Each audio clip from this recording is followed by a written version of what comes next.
Bien le bonjour et bienvenue dans ce 3e épisode où on voit ensemble la publication de la page BAM la rencontre qui généralement porte des rencontres très très mignonnes, très chou, très comédie romantique, très peut-être film de Noël. Bon j'abuse, c'est pas forcément film de Noël, c'est peut-être la période qui me fait dire ça, mais en tout cas sans plus de blabla, on se plonge dans ce 3e épisode. Alors que je suis assise sur un banc et qu'elle passe devant moi, nos regards se croisent. Elle se retourne, je lui souris. Elle vient me demander si je souhaite boire un verre avec elle. Sans se connaître, nous nous connaissons déjà. Aujourd'hui, nous sommes mariés. Mignon comme tout, 5 ans d'amour. Joya, j'avais jamais entendu parler de ce prénom. Enfin, entendu parler. J'avais jamais entendu ce prénom. Je vais grimper dans la salle où il travaille. Je viens plusieurs fois par semaine, mais il ne retient pas mon prénom. Ça m'agace. Ça commence bien. Sans le vouloir, je ne lui dis pas bonjour. 6 mois s'écoulent avant que nous ayons notre première discussion. Après une soirée dans un bar où il me fait comprendre que je lui plais, je l'invite au resto le soir de la fête de la musique pour lui montrer que c'est réciproque. Nous avons continué les dates jusqu'à emménager ensemble. Nous avons fêté nos 2 ans en s'offrant un camion aménagé. Trop mimes. C'est une belle histoire, même si ça commence sur un agacement, comme quoi. Entre 2014 et 2017, je le croise 3 fois, car c'est le copain d'une pote. Ah non, j'ai du mal avec ça, non, pas les copains, copines, ou même ex de pote. Ah, non, bref.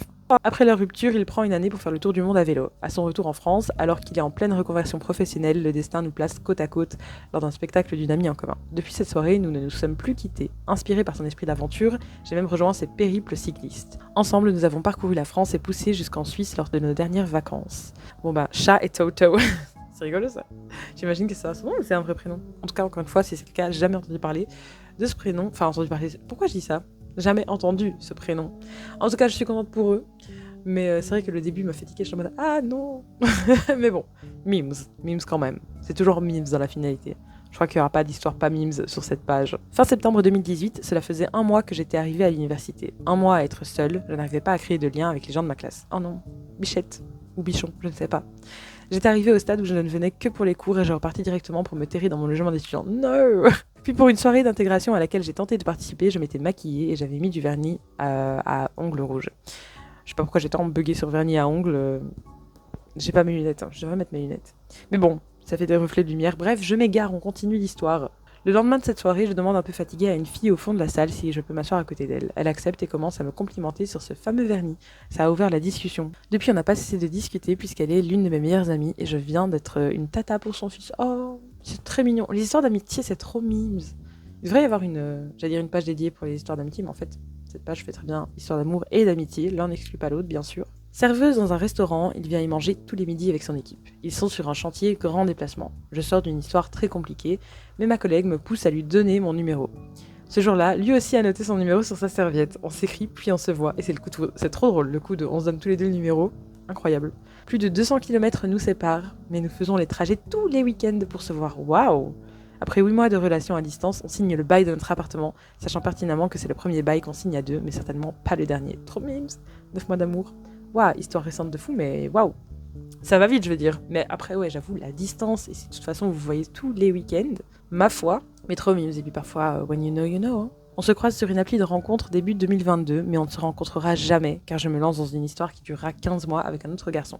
Été 2024, après des histoires toxiques, je remets une appli de rencontre, je like son profil le soir même, c'est un match. Le lendemain, il me propose un verre en terrasse. Je suis de sortie sur une fête de village avec mes amis, je lui propose donc de se joindre à nous.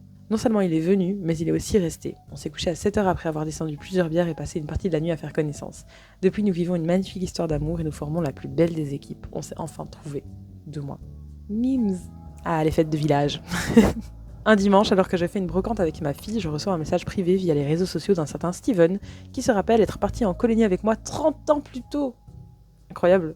Après quelques échanges, je réalise qu'il s'agit du même garçon dont j'étais tombée amoureuse, et évidemment, lors de cette fameuse colonie. On échange alors non-stop pendant 15 jours, et ce, jour et nuit. Nous vivons à 500 km l'un de l'autre, mais on décide de se revoir après toutes ces années. Ce fameux jour arrive, on se retrouve près de chez lui. Nos regards se croisent, nos cœurs s'emballent, c'est le coup de foudre mutuel. Depuis 4 mois, nous vivons notre plus belle histoire d'amour, et malgré la distance et son métier, nous nous voyons dès que possible. Mais il y a beaucoup d'histoires à distance, je suis très étonnée, mais bon. C'est peut-être parce que justement c'est un peu plus particulier, donc ça vaut aussi la peine d'être mis en avant, entre guillemets. Sans dire que les autres histoires ne valent pas la peine d'être mis en avant, mais c'est peut-être plus le truc de... C'était moins probable, c'est ça. 2022, je change de région, lâche mon affaire et me réinstalle chez mes parents. Je pense que je finirai seule et ça me convient. Lui se concentre sur sa vie professionnelle et ne s'attend plus à grand-chose. Il cherche à ressentir des papillons dans le ventre mais n'y croit plus trop. Notre histoire débute sur le parking du Grande Surface à Toulouse. Je lui mets un coup de portière en sortant de ma voiture sans faire exprès. Nous échangeons nos numéros. Il me propose un restaurant le lendemain. Aujourd'hui, nous attendons notre premier enfant. Mais incroyable cette histoire! J'adore quand ça débute. Genre totalement random. Genre c'était pas écrit du tout, c'est même un mini incident quoi. Incroyable. Habitant dans le nord, je descends dans le sud voir mon meilleur ami. Mauvais timing, il est déjà invité à l'anniversaire d'une fille. Je m'y incruste. On se tape dans l'œil, mais sans suite. Pourtant, plusieurs mois après, je reçois un « bah coucou » de sa part. L'année dernière, j'étais un inconnu à son anniversaire. Cette année, j'y serai en tant que son petit ami. Bon, Charlotte et Lazare. Lazare, c'est pas courant comme prénom. Septembre 2017, ayant toujours voulu vivre en montagne, je décide de quitter la région parisienne pour la Haute-Savoie. Yay! J'emménage dans un village pour lequel je suis folle amoureuse. Mon boulot me plaît, je me fais de nouveaux potes, je pratique toutes les activités sportives que j'aime et ne regrette pas une seconde mon choix. Mais vraiment, elle vit sa meilleure vie. Elle ou il, je ne sais pas. Mais en tout cas, janvier 2019, ma vésicule biliaire fait des siennes et je suis obligée de remonter dans les Yvelines pour me faire opérer.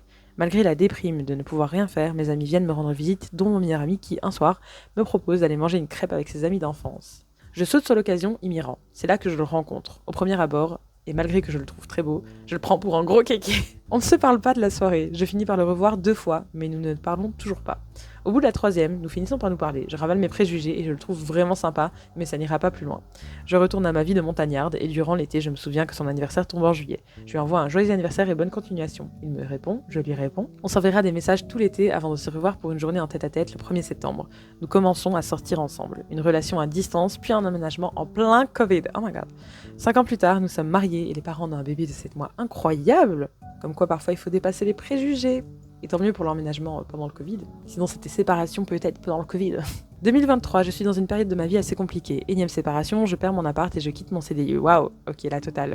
Je pars quelques jours dans les Landes avec 2 copines. Lors d'une soirée arrosée, je like son profil sans m'en souvenir. Quelques jours plus tard, un match. On discute, elle est portugaise, fraîchement installée en France et ne parle presque pas français.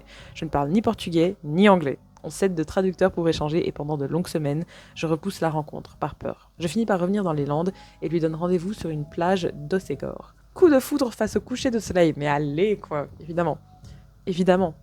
Aujourd'hui, nous sommes toutes les deux installées au bord de l'océan avec plein de projets en tête et son français est incroyable. C'est beaucoup trop mimes. Waouh. Franchement, je vais dire c'est trop mimes toutes les 5 secondes, mais pardon, c'est vrai. Une seule grande histoire d'amour de 10 ans, un peu bancale et des fiançailles. Une rupture et une annulation de mariage in extremis. Pardon, parfois je n'articule peut-être pas très bien, mais j'ai un peu le nez bouché. Je fais ce que je peux. Le cœur en miettes, mes amis me poussent à m'inscrire sur une application de rencontre. J'y vais à reculons. Coup de foudre sur un regard bleu. On se parle nuit et jour. Jour et nuit. Premier rendez-vous 3 semaines plus tard et un premier baiser. La certitude d'avoir enfin trouvé mon grand amour. Nous nous marions ce 24 août 2024. Au bout de 3 ans d'amour. Waouh! Et c'est vrai qu'il y a beaucoup aussi d'applis de rencontre, mais ouais, faut vivre avec son temps. C'est comme ça et ça amène à de belles histoires aussi. Août 2021, je déménage en Finlande pour un intense semestre d'études. Le 24, je me rends à un bar avec plein d'étudiants étrangers et je rencontre un groupe de jeunes de nombreux pays avec qui je vais passer une grande partie de mon séjour. Parmi eux, un Belge flamand avec qui je m'entends vite, très bien. On devient très bons potes, on se marre bien et on se confie pendant les soirées. Mon séjour s'achève. Fin décembre, je dis au revoir à tout le monde et je rentre en France. 1 an après notre rencontre, je lui souhaite son anniversaire. Nous n'avons pas échangé beaucoup depuis la Finlande, très occupés respectivement. On discute alors un peu et il m'annonce ne plus être avec sa copine. On se dit que ce serait sympa si on se revoyait, mais la conversation s'arrête là, surtout qu'en septembre, je déménage cette fois en Espagne. La go ne tient pas en place. Fin janvier 2023, je fais un rêve très drôle dans lequel il est. Sans contexte depuis notre dernière conversation, je lui raconte par message me disant qu'il va rire. Il me répond et on commence à discuter. Finalement, on n'arrête pas de parler. En juin, je rentre en France. On échange toujours et je m'avoue enfin, après plusieurs mois de conversation et de déni, que je ne l'apprécie peut-être pas seulement platoniquement.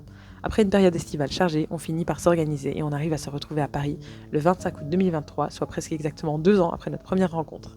Le 26, on est assis sur le quai de la Seine et je lui demande si je peux l'embrasser. Il me dit oui. Oh, c'est beaucoup trop mimes.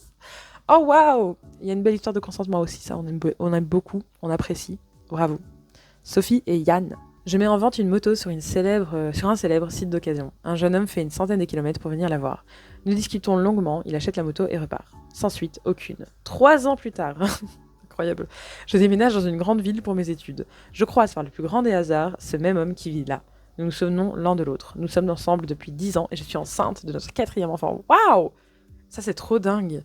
Vraiment la coïncidence de fou. Mais non, hasard de dingue. Mai 2021, je retrouve une copine pour déjeuner dans un restaurant. Une fois devant, nous nous apercevons qu'il est fermé ce jour-là. Nous atterrissons donc au dernier moment dans un autre restaurant rempli de monde. Une fois installé, il s'apprête à servir des profiteroles à un client un peu plus loin de notre table. Mes yeux sont rivés sur ce dessert dont je raffole. Puis je lève les yeux, nos regards se croisent, il sourit, on se sourit. Aujourd'hui, notre petite fille, ah oui moi, trop cute. Comme quoi, l'amour des desserts qui mène à l'amour tout court. C'est très drôle. Août 2022, je suis professeur d'anglais et affectée dans les Deux-Sèvres, loin de ma famille et de mes amis. Avant la rentrée, la chef d'établissement nous propose de visiter l'établissement. Nous fixons une date quelques jours après. Le jour de la visite, je débarque avec un peu d'appréhension. Je ne connais ni l'équipe enseignante, ni les lieux. J'espère que je vais faire bonne impression. Arrivé sur place, le professeur de SVT m'explique que la chef d'établissement n'est pas encore arrivée. Il me propose de faire la visite et de m'emmener jusqu'à ma salle de classe. La visite s'est transformée en coup de foudre. Quelques mois plus tard, on s'avoue nos sentiments, on emménage ensemble. Je découvre qu'il n'aura jamais aimé la matière que j'enseigne, mais qu'avec moi, il a envie de parler anglais toute sa vie. Trop drôle, trop memes. Ça se dit vraiment ce genre de truc. What do you mean? Chef ou chef? J'avoue qu'il y a eu les deux orthographes, mais bon. Eh bien, écoutez, on va s'arrêter sur cette mignonne petite histoire, j'allais dire de rentrée, mais oui, c'est ça finalement, de rentrée, de collègues. Et j'ai l'impression que c'est courant que les professeurs se mettent ensemble. C'est peut-être un cliché que j'ai en tête, je ne sais pas. En tout cas, merci d'avoir regardé cet épisode 3 jusqu'ici, et à très bientôt pour l'épisode 4.